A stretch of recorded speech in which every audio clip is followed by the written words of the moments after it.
né? Imagino que, bom, não sei se já chegaram a ver o capítulo um, imagino que não, eu nem chegaram a ver o vídeo, mas o capítulo um, que é a abertura desse livro, né, o Mito de Sísifo, que se chama, o capítulo 1 inclusive se chama O Absurdo Suicídio. O autor, o Camus, ele vai demonstrar o que que é essa sensação que existe, essas tentativas humanas de tentar compreender a natureza e a realidade através das aproximações puramente humanas, né? Ou seja, quando eu compreendo o mundo e a natureza através de aspectos puramente humanos, é como se eu humanizasse a natureza, e as tentativas puramente lógicas de também tentar compreendê-lo, como se somente a lógica conseguisse explicar o mundo, e chega um ponto que essa lógica falha. Também, essa é basicamente os dois objetivos do caminho do primeiro capítulo. Lá também, né, demonstrar que na falha desses dois mecanismos de compreensão da realidade e o surgimento da falta de sentido, que ele vai chamar de absurdo, como o suicídio também não é uma solução para esse, digamos, mal-estar que surge, né? E também como o que ele chama de esperança e o suicídio filosófico, que a gente vai ver mais pra frente, também não são a solução, né? Ele só apresenta o problema, né? Existe um problema, a gente tem que saber com ele agora. E a gente vai começar a elaborar agora nos próximos capítulos, né? Enfim, eu vou começar aqui. Como as grandes obras, os sentimentos profundos significam sempre mais do que tem consciência de dizer. A constância de um movimento ou de uma repulsa no alma é encontrada em hábitos de fazer ou de pensar e prossegue em consequências que a própria alma ignora. Os grandes sentimentos levam consigo o seu universo, esplêndido ou miserável. Iluminam com sua paixão um mundo exclusivo, onde eles encontram seu ambiente. Há um universo do ciúme, da ambição, do egoísmo ou da generosidade. O universo significa uma metafísica e uma atitude de espírito, o que é verdade para os sentimentos já especializados. Ser ainda mais para emoções cuja base é tão indeterminada, ao mesmo tempo tão confusas e tão certas, tão distantes e tão presentes, quanto aquelas que a beleza nos oferece ou que o absurdo suscita. Numa esquina qualquer, o sentimento do absurdo pode bater no rosto de um homem qualquer, tal como é em sua nudez desoladora, em sua luz sem brilho. Esse sentimento é inapreensível, mas esta própria dificuldade merece reflexão. Provavelmente seja verdade que um homem permanece eternamente desconhecido para nós e que nele há sempre algo de irredutível que nos escapa. Mas eu conheço na prática os homens e os reconheço sua conduta no conjunto de seus atos, nas consequências que sua passagem suscita na vida. Da mesma maneira, todos esses sentimentos irracionais sobre os quais a análise não sabe agir, posso defini-los na prática, apreciá-los na prática, reunindo a soma de suas consequências na ordem da inteligência, captando e registrando todos os seus rostos, redesenhando seus universos. É bem verdade que, aparentemente, se eu assistir 100 vezes o mesmo ator, não o conhecerei melhor, pessoalmente. No entanto, se fizer a soma dos heróis que ele encarnou e disser que eu conheço um pouco mais no centésimo personagem listado, haverá nisto uma parte de verdade. Pois este paradoxo aparente é também um apólogo. Tem uma moralidade. Ele ensina que o homem se define tanto por suas comédias quanto por seus impulsos sinceros. Trata-se, num tom mais abaixo, dos sentimentos inacessíveis no interior do coração, mas parcialmente traídos pelos atos que impulsionam e as atitudes de espírito que supõe. Fica claro que assim defino um método, mas também fica claro que esse método é de análise e não de conhecimento, pois métodos implicam metafísicas e eles traem à sua revelia as conclusões que às vezes pretendem não conhecer ainda. Assim, as últimas páginas de um livro já estão nas primeiras. Este nó é inevitável. O método aqui definido confessa a sensação de que todo conhecimento verdadeiro é impossível. Só pode enumerar as aparências e apresentar o ambiente. Essa parte aqui do finalzinho é interessante, Luana, porque o Camille também ele tá na esteira, né, dos fenomenólogos, né? Então só se pode enumerar as aparências e apresentar o ambiente. Só se pode conhecer perfis daquilo que a gente se pretende conhecer, mas nunca o objeto totalmente. É um conhecimento verdadeiro e absoluto. É isso que ele está pondo um limite para a razão, de certa forma. Enfim, esse inapreensível sentimento do absurdo, quem sabe então possamos atingi-lo nos mundos diferentes, porém irmanados da inteligência, da arte de viver ou da arte pura e simples. O ambiente do absurdo está desde o começo. O final é o universo absurdo. e a atitude de espírito que ilumina o mundo com uma luz que lhe é própria, para fazer resplandecer o rosto privilegiado e implacável que ela sabe reconhecer. Todas as grandes ações e todos os grandes pensamentos têm um começo ridículo. Muitas vezes, as grandes obras nascem na esquina de uma rua ou na porta giratória de um restaurante. Absurdo assim. O mundo absurdo, mais do que outro, obtém sua nobreza desse nascimento miserável. Em certas situações, responder nada a uma pergunta sobre a natureza de seus pensamentos pode ser uma finta de um homem. Os seres amados sabem bem disso. Mas se a resposta for sincera, se expressar aquele singular estado de alma em que o vazio se torna eloquente, em que se rompe a corrente dos gestos cotidianos, em que o coração procura em vão o elo que lhe falta, ela é então um primeiro sinal do absurdo. Se cenários desabarem, é coisa que acontece. Acordar, bonde, 4 horas no escritório ou na fábrica, almoço, bonde, 4 horas de trabalho, jantar, sono, e segunda, terça, quarta, quinta, sexta, sábado, no mesmo ritmo. Um percurso que transcorre sem problemas a maior parte do tempo. Um belo dia, surge o porquê, e tudo começa a entrar numa lassidão tingida de assombro. Começa, isto é importante. A lassidão está ao final dos atos de uma vida maquinal, mas inaugura ao mesmo tempo um movimento de consciência. Ela desperta e provoca a sua continuação. A continuação é o retorno inconsciente aos grilhões, ou é o despertar definitivo. Depois do despertar, vem com o tempo a consequência: suicídio ou restabelecimento. Em si, a lassidão tem algo de desalentador. Aqui devo concluir que ela é boa, pois tudo começa pela consciência e nada vale sem ela. Estas observações nada têm de original, mas são evidentes. Isto basta por algum tempo, até fazermos um reconhecimento sumário das origens do absurdo. O simples cuidado está na origem de tudo. Da mesma maneira, e em todos os dias de uma vida sem brilho, o tempo nos leva, mas sempre chega uma hora em que temos de levá-lo. Vivemos no futuro, amanhã, mais tarde, quando você conseguir uma posição, com o tempo vai entender. Estas inconsequências são admiráveis, porque afinal trata-se de morrer. Chega um dia que o homem constata ou diz que tem 30 anos, afirma assim a sua juventude, mas no mesmo movimento situa-se em relação ao tempo. Ocupa nele o seu lugar. Reconhece que está num certo momento de uma curva que, admite, precisa percorrer. Pertence ao tempo e reconhece seu pior inimigo nesse horror que o invade. O amanhã, ele ansiava o amanhã, quando tudo em si deveria rejeitá-lo. Essa revolta da carne é o absurdo. Um grau mais abaixo e surge a estranheza. Perceber que o mundo é denso, entrever a que ponto uma pedra é estranha, irredutível para nós. Com que intensidade a natureza, uma paisagem, pode se negar a nós. No fundo de toda beleza jaz algo de desumano. E essas colinas, a doçura do céu, esses desenhos de árvores, eis que no mesmo instante perdem o sentido ilusório com que os revestimos, agora mais longínquos que um paraíso perdido. A hostilidade primitiva do mundo, através dos milênios, remonta até nós.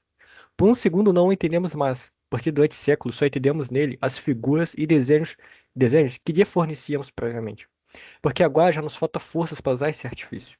O mundo nos escapa porque volta a ser ele mesmo. Aqueles cenários disfarçados pelo hábito voltam a ser o que são. Afastam-se de nós. Assim como há dias em que, sob um rosto familiar, de repente vemos como estranha aquela mulher que amamos durante meses ou anos. Talvez chegamos mesmo a desejar que aquilo que subitamente nos deixa tão sós. Mas ainda não é o momento. Uma coisa apenas. Essa densidade e essa estranheza do mundo, isto é o absurdo. Os homens também segregam desumanidade. Em certas horas de lucidez, o aspecto mecânico de seus gestos, sua pantomima, desprovida de sentido, torna estúpido tudo o que os rodeia. Um homem fala ao telefone através de uma divisória de vidro. Não se ouve o que diz, mas vemos sua mímica sem sentido. Perguntamo-nos por que ele vive. Esse mal-estar diante da desumanidade do próprio homem, essa incalculável queda diante de imagens daquilo que somos, essa náusea, como diz o autor dos nossos dias, é também um absurdo. Tanto quanto o estranho, que, em certos instantes, vem ao nosso encontro no espelho, o irmão familiar no entanto inquietante que encontramos nas nossas próprias fotos também é um absurdo. Chego, por fim, à morte e ao sentimento que ela nos provoca. Sobre este ponto já foi dito tudo e o mais decente é resguardar-se do patético, mas é sempre surpreendente o fato de que todo mundo viva como se ninguém soubesse. Isto se dá porque, na realidade, não há experiência da morte, em sentido próprio. Só é experimentado aquilo que foi vivido e levado à consciência. Aqui pode-se no máximo falar da experiência da morte alheia. Este é um sucedâneo, uma opinião, e nós nunca ficamos muito convencidos. Esta convenção melancólica não pode ser persuasiva. Na verdade, o horror vem do lado matemático do acontecimento. O tempo nos assusta porque ele traz a demonstração. A solução vem atrás. Todos os belos discursos sobre alma fazem aqui, pelo menos pelo tempo, uma prova dos nove do seu contrário. A alma desapareceu desse corpo inerte, onde uma bofetada não marca mais. Este lado elementar e definitivo da aventura é o conteúdo do sentimento absurdo, sob a iluminação mortal desse destino. Aparece a inutilidade. Nenhuma moral, nenhum esforço são justificáveis a priori diante das matemáticas secretas que ordenam a nossa condição. Mais uma vez, tudo isto já foi dito e repetido. Limito-me a fazer aqui uma classificação rápida e indicar estes temas evidentes. Eles percorrem todas as literaturas e filosofias. As conversas do dia a dia se alimentam deles. Não se trata de reinventá-los, mas é preciso certificar-se dessas evidências para poder indagar sobre a questão primordial. O que me interessa, repito, não são tanto as descobertas absurdas, são suas consequências. Se estamos certos destes fatos, o que será preciso concluir? Até onde chegar para não iludir nada? Será preciso morrer voluntariamente? Ou pode-se ter esperança apesar de tudo? Antes, é necessário efetuar o mesmo levantamento rápido no plano da inteligência. A primeira providência do espírito é distinguir o verdadeiro do falso. Mas quando o pensamento reflete sobre si mesmo, o que ele descobre antes de tudo é uma contradição. Inútil esforçar-se aqui para ser convincente. Ninguém demonstrou mais clara e elegantemente isso do que Aristóteles há séculos. A consequência, muitas vezes ridicularizada, destas opiniões é que elas se destroem a si mesmas. Pois afirmando que tudo é verdade, afirmamos a verdade da afirmação oposta, e em consequência a falsidade da nossa própria tese. Pois a afirmação oposta não admite que ela possa ser verdadeira. E se dizemos que tudo é falso, esta afirmação também se revela falsa. Se declaramos que só é falsa a afirmação oposta à nossa, então que só a nossa não é falsa, mesmo assim somos obrigados a admitir o número infinito de juízos verdadeiros ou falsos. Pois aquele que emite uma afirmação verdadeira pronuncia ao mesmo tempo que ela é verdadeira, e assim por diante até o infinito. Este círculo vicioso é apenas o primeiro de uma série em que o espírito que se debruça sobre si mesmo perde-se num rodopio vertiginoso. A própria simplicidade desses paradoxos se torna irredutíveis. Sejam quais forem os jogos de palavras e as acrobacias da lógica, compreender é, antes de mais nada, unificar. O desejo profundo do espírito de suas operações mais evoluídas une-se ao sentimento inconsciente do homem diante do seu universo. É a exigência de familiaridade, apetite de clareza. Compreender o mundo, para o homem, é reduzi-lo ao humano, marcá-lo com seu elo. O universo do gato não é o universo do tamanduá. O tuísmo, todo pensamento antropomórfico, não tem outro sentido. E também, o espírito que procura compreender a realidade não se pode dar por satisfeito sem reduzi-lo em termos de pensamento. Se o homem reconhece que o universo se o homem reconhecesse que o universo também pode amar e sofrer, estaria reconciliado. Se o pensamento descobrisse nos espelhos giratórios dos fenômenos de relações eternas que os pudessem resumir e resumir a si mesmos no próprio princípio único, poderíamos falar de uma felicidade do espírito da qual o mito dos bem-aventurados seria uma ridícula falsificação. Essa nostalgia de unidade, esse apetite de absoluto, ilustra o movimento essencial do drama humano. Que essa, que essa nostalgia seja um fato, porém, não implica que deva ser imediatamente apaziguada. Pois, se atravessando o abismo que separa o desejo da conquista, afirmamos como Parmênides a realidade do um, seja lá o que for, cairemos na ridícula contradição de um espírito que afirma a unidade total e com essa afirmação prova sua própria diferença e a diversidade que pretendia resolver. Este outro círculo vicioso basta para sufocar nossas esperanças. Há outras evidências. Devo repetir que elas não são interessantes em si mesmas, mas pelas consequências que elas se podem extrair. Conheço outra evidência. Ela me diz que o homem que é mortal. O homem é mortal. Porém, contam-se nos dedos os espíritos que extraíram disso conclusões extremas. É preciso considerar como uma referência perpétua, neste ensaio, a defasagem constante entre o que imaginamos saber e o que realmente sabemos. A aceitação prática e a ignorância simulada que faz com que vivamos com ideias que, se sentíssemos de verdade, deviam transtornar toda a nossa vida. Diante dessa contradição inextricável do espírito, compreendemos totalmente o divórcio que nos separa de nossas próprias criações. Enquanto o espírito se cala no mundo imóvel de suas esperanças, tudo se reflete e se ordena na unidade de sua nostalgia. Mas em seu primeiro movimento, esse mundo se fissura e desmorona. Uma infinidade de cintilações reverberantes se oferece ao conhecimento. É preciso desistir de reconstruir sua superfície familiar e tranquila que nos daria paz ao coração. Após tantos séculos de pesquisas, tantas abdicações entre os pensadores, sabemos que isto é verdade para todo o nosso conhecimento. Com exceção dos racionalistas profissionais, desistimos hoje do verdadeiro conhecimento. Se fosse preciso escrever a única história significativa do pensamento humano, deveria ser de seus arrependimentos sucessivos e de suas impotências. Efetivamente, sobre o que e sobre quem posso dizer eu conheço isto? Este coração que é em mim, posso senti-lo e julgo que ele existe. O mundo, posso tocá-lo e também julgo que ele existe. Aí se detém toda a minha ciência. O resto é construção. Pois quando tento captar este eu no qual me asseguro, quando tento defini-lo e resumi-lo, ele é apenas água que escorre entre meus dedos. Posso desenhar, um por um, todos os rostos que ele costuma assumir, todos também que lhe foram dados. Esta educação, esta origem, este ardor, ou estes silêncios, esta grandeza ou esta baixeza. Mas não se somam os rostos. Este coração que é o meu permanecerá indefinível para sempre. O fosso entre a certeza que tenho da minha existência e o conteúdo que tento dar a esta segurança jamais será separado. Para sempre serei estranho a mim mesmo. Em psicologia, tanto quanto em lógica, há verdades, não uma verdade. O conhece-te a ti mesmo, de Sócrates, tem tanto valor quanto o ser virtuoso dos nossos confessionários. Revelam tanto uma nostalgia quanto uma ignorância. São jogos estéreis sobre grandes temas. Só são legítimos na medida exata em que são aproximativos. Eis também umas árvores, e eu conheço suas rugosidades, a água, e experimento seu sabor. Esses aromas de ervas e de estrelas, à noite, certas noites em que o coração se distende, como poderia negar este mundo cuja potência e cujas forças experimento? Mas toda a ciência desta terra não me dirá nada que me assegure que este mundo me pertence. Vocês o descrevem e me ensinam a classificá-lo. Vocês enumeram suas leis. E na minha sede de saber, aceito que elas são verdadeiras. Vocês desmontam seu mecanismo e minha esperança aumenta. Por fim, vocês me ensinam que este universo prestigioso e multicor se reduz ao átomo e que o próprio átomo se reduz ao elétron. Tudo isto é bom, e espero que vocês continuem. Mas me falam de um sistema planetário invisível no qual os elétrons gravitam ao redor de um núcleo. Explicam-me este mundo com uma imagem. Então percebo que vocês chegaram à poesia. Nunca poderia conhecer. Tenho tempo para me indignar? Vocês já mudaram de teoria. Assim, a ciência que devia me ensinar tudo, acaba em hipótese. A lucidez sombria culmina em metáfora. A incerteza se resolve em obra de arte. Que necessidade havia de tanto esforço? As linhas suaves das colinas e a mão da noite neste coração agitado me ensinam muito mais. Voltei ao meu começo. Entendo que posso aprender os fenômenos e enumerá-los por meio da ciência, mas nem por isso posso captar o mundo. Quando houver seguido todo o seu relevo com o dedo, não saberei muito mais sobre ele. E vocês querem que eu escolha entre uma descrição certa, mas que nada me ensina, e hipóteses que pretendem me ensinar, mas que não são certas.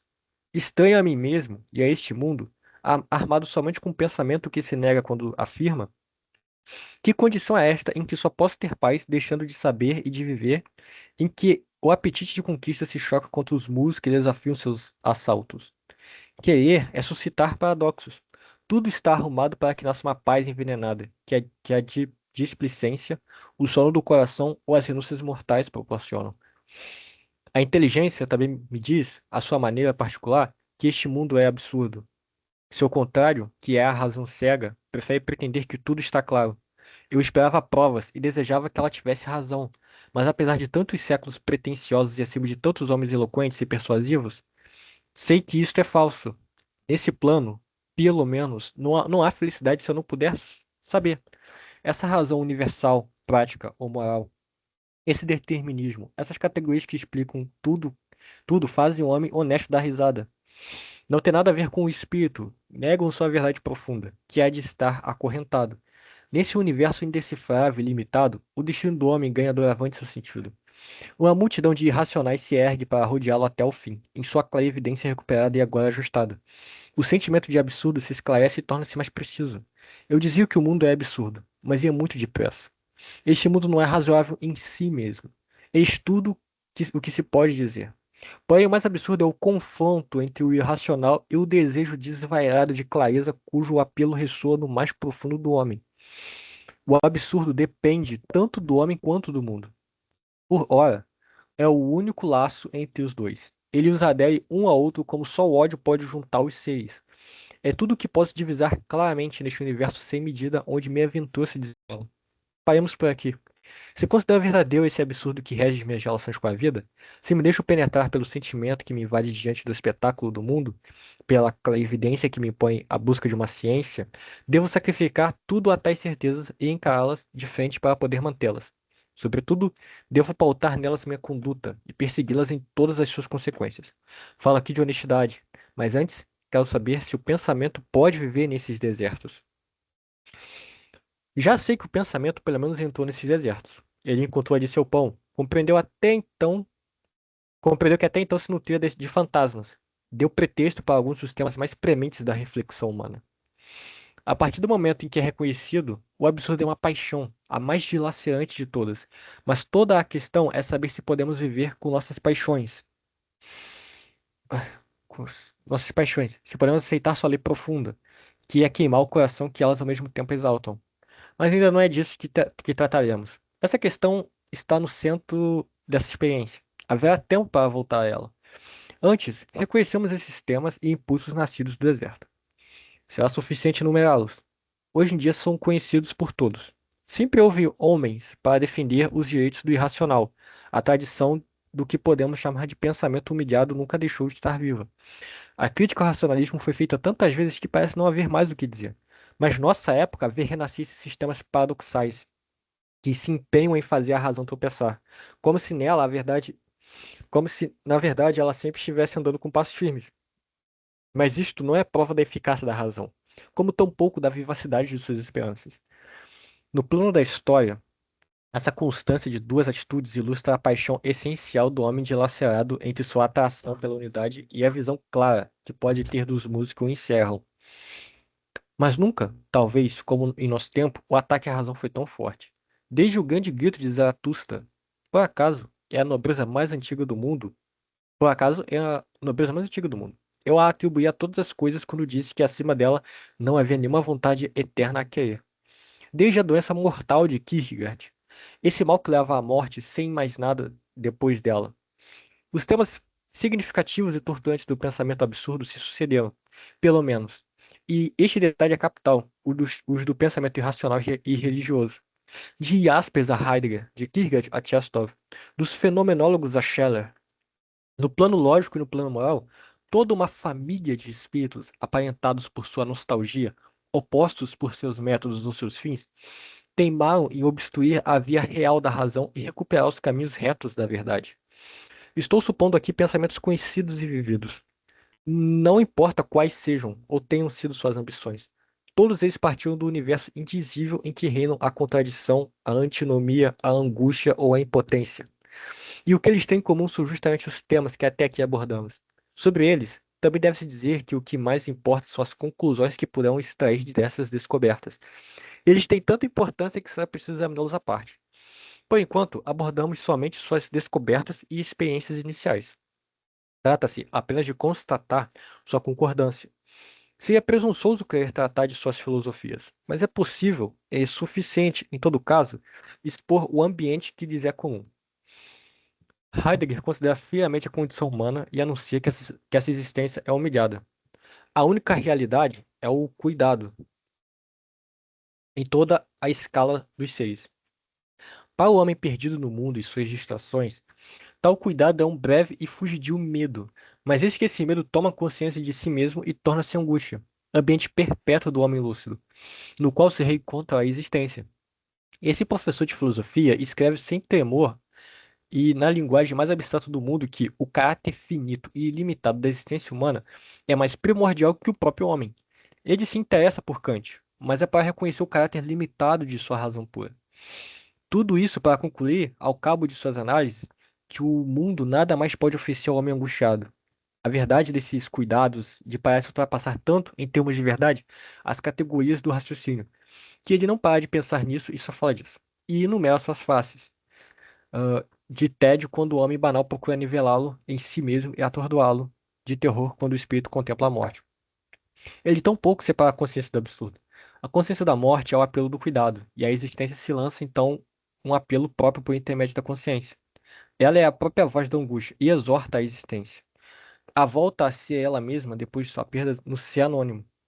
Também para ele não é preciso dormir, e sim ficar insone até a consumação. Ele se mantém neste mundo absurdo, denunciando seu caráter perecível.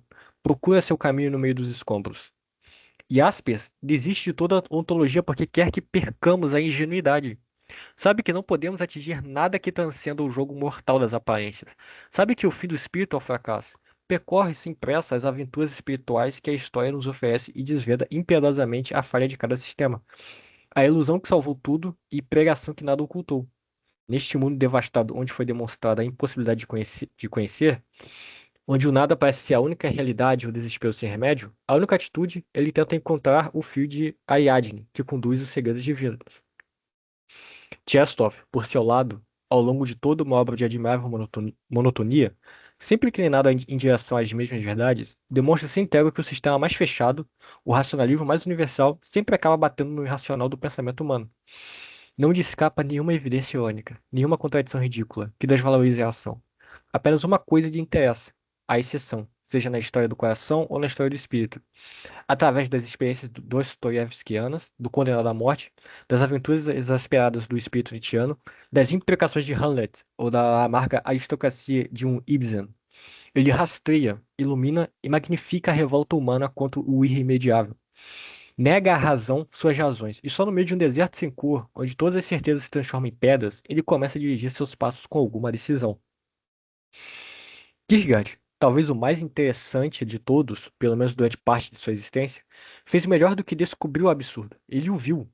O homem que escreve o mais seguro dos mutismos não é calar-se, mas falar. De partida se assegura que nenhuma verdade é absoluta e não pode tornar satisfatória uma existência impossível em si mesmo. Dom Juan do conhecimento, ele multiplica os pseudônimos e as contradições. Escreve os discursos edificantes, ao mesmo tempo em que esse manual de espiritualismo cínico que é o Diário do Sedutor. Rejeita os consolos, a moral, os princípios de todo repouso. Não pretende acalmar a dor do espinho que sente cravado no coração. Pelo contrário, ele a desperta. Ah, ai, me perdi. Pelo contrário, ele a desperta e, com a alegria desesperada de um crucificado contente de sê-lo, constrói peça por peça lucidez, rejeição, comédia, uma categoria do demoníaco. Esse rosto, ao mesmo tempo terno e zombeteiro, essas piruetas seguidas de um grito surgido do fundo da alma, eis o próprio espírito absurdo às voltas com uma realidade que ultrapassa. E a aventura espiritual que leva Kierkegaard aos seus queridos escândalos também começa no caos de uma experiência despojada de cenários e entrega a sua incoerência primeira. Num plano completamente diferente, o do método, por seus próprios exageros, Russell e os fenomenólogos restituem o mundo na sua diversidade e negam o poder transcendente da razão. O universo espiritual se enriquece com eles de maneira incalculável. A pétala de rosa, o marco da quilometragem ou a mão humana tem tanta importância quanto o amor, o desejo ou as leis da gravidade. Pensar já não é mais unificar, tornar familiar. Tornar familiar a aparência sob o rosto de um grande princípio. Pensar é reaprender a ver, é a ser atento, é dirigir a própria consciência, é fazer de cada ideia, de cada imagem, a maneira de Proust, um lugar privilegiado. Paradoxalmente, tudo é privilegiado. O que justifica o pensamento é sua extrema consciência. Mesmo sendo mais positivo que em Kierkegaard ou em Chestov, o procedimento russeliano, em sua origem, nega, contudo, o método clássico da razão. Decepciona a esperança, abre à intuição e ao coração toda uma proliferação de fenômenos cuja riqueza tem algo de desumano. Tais caminhos levam a todas as ciências ou a nenhuma. Isto quer dizer que o meio, aqui, tem mais importância que o fim. Trata-se apenas de uma atitude para conhecer e não de um consolo. Mais uma vez, pelo menos na origem. Como não Eric. perceber. Oi. Ah, tá. É que eu levantei a mão um tempinho aqui. Não, quando for assim, você me interrompe, porque eu não consigo ver Tá. o Não, não, chat. eu não queria interromper, na realidade. Mas eu não sou uma pessoa muito tão assim sucinta dentro dessa leitura filosófica, mas eu gostaria da sua contribuição do que você está pensando no momento desta leitura, enquanto o que o autor está querendo trazer para a gente. Porque dentro do que eu ouço nas suas falas da leitura, eu não sei, me parece que ele está entre linhas, né, querendo trazer uma busca de autenticidade do seu sentido de vida. Exatamente. E é justamente isso mesmo que o autor quer dizer É, dentro das estrofes. sim, é principalmente isso. Desde que você entenda que o sentido não é algo que você vai encontrar no mundo, mas que você vai fazê-lo de acordo com as suas experiências de vida. O que que ele está fazendo aqui neste momento, em que ele fala de vários autores? Ele está explicando as atitudes que esses grandes pensadores para ele, né, que foram Heidegger, Jaspers, Chastoff, Russell, Kierkegaard, tiveram na sua vida, ao se deparar com aquilo que ele está chamando de absurdo, ou seja, que é a incapacidade da razão humana de compreender este mundo, que é a falta de sentido que este mundo tem para nós mesmos. E o que eles fizeram a partir disso? Por exemplo, é, o, no caso do Kierkegaard, ele põe que Kierkegaard, ele, ao se deparar com esse absurdo, ele vai ter uma saída. Ele vai ter lá a fé inabalável dele.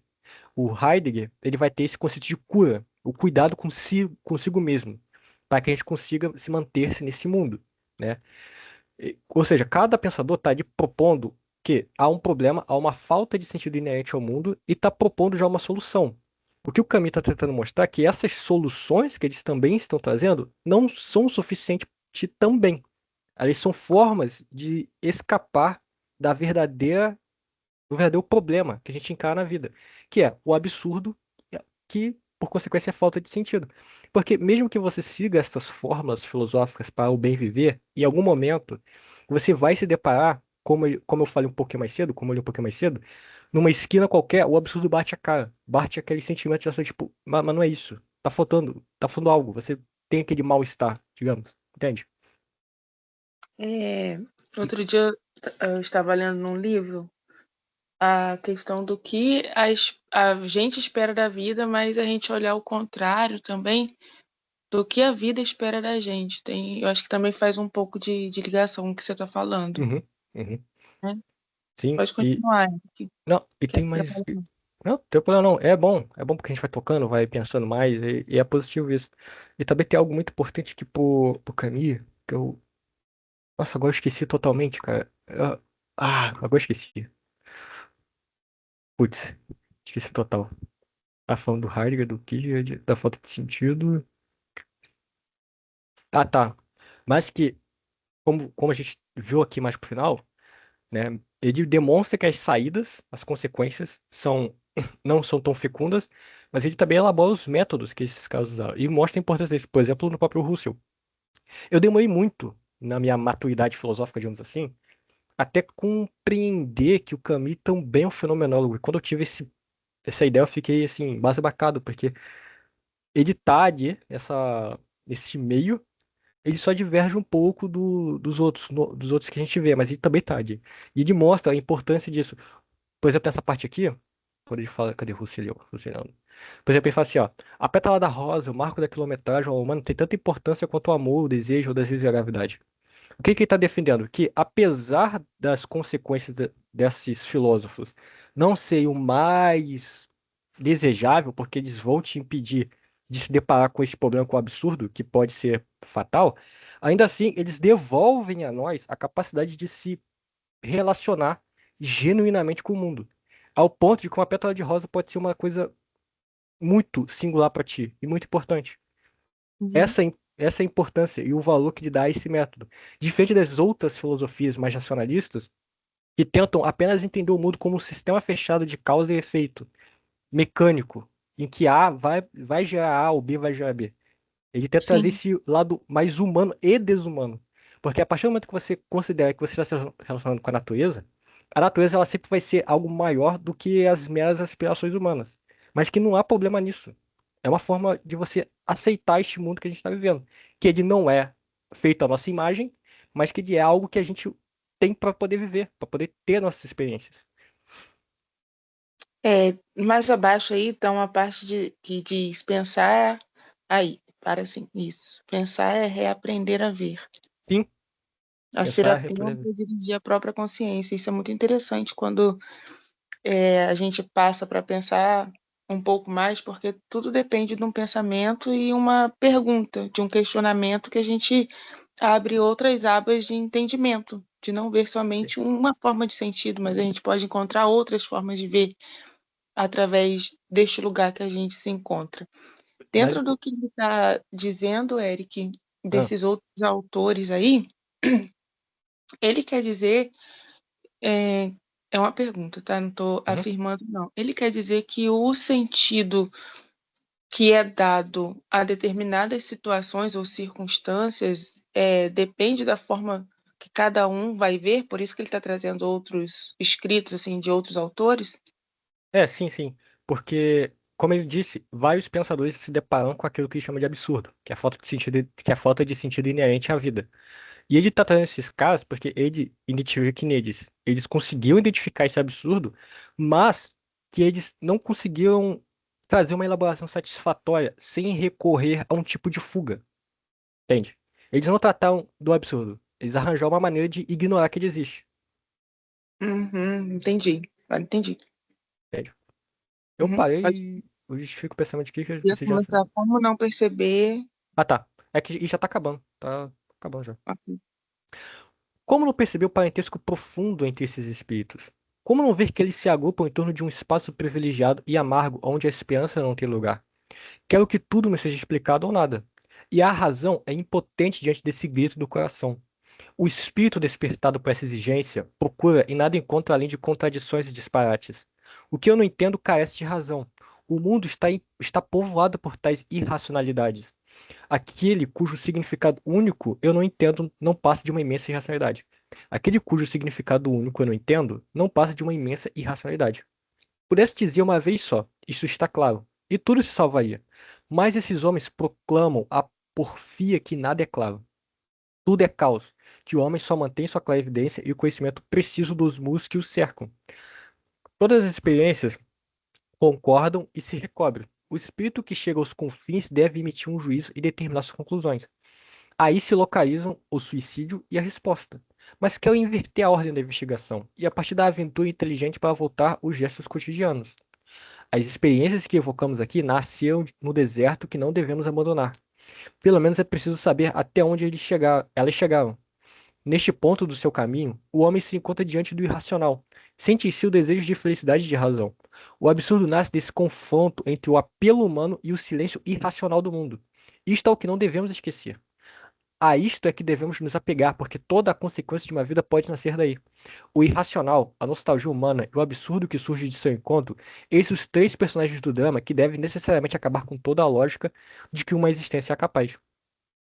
E finalmente finalizamos esse capítulo, e no próximo a gente vai falar do suicídio filosófico.